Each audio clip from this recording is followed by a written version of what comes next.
Komentár mal vyše 1500 lajkov a my sme podľa neho urobili mix. Ideme si dať taste test, ideme ho spolu ochutnať a ja vám poviem príbeh za tým. Ja to veľmi komentáre, poviem pravdu, nečítam, pretože je tu strašne veľa zlých komentárov, proste ako naozaj, že na veľa profilov na TikToku, takže neberiem si to nejak osobne, ale priznám sa, že veľmi ich nečítam a priznám sa, že som nevedela, že tento komentár existuje.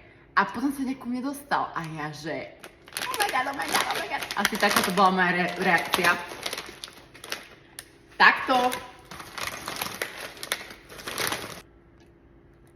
Takto vyzerá nový mix ovocia. Pýta jak svinia. Liči. Malina. A banán.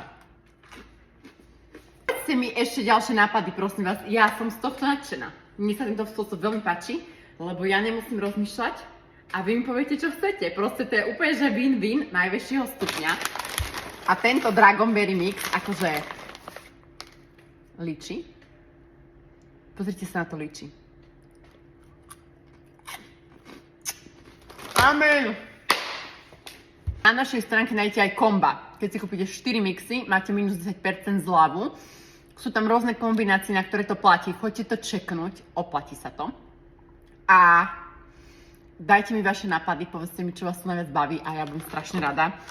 A ty, čo píšete hejty, tak proste trošku prehltnite svoje ego a skúste sa krotiť. Krásny deň, ľúbim vás.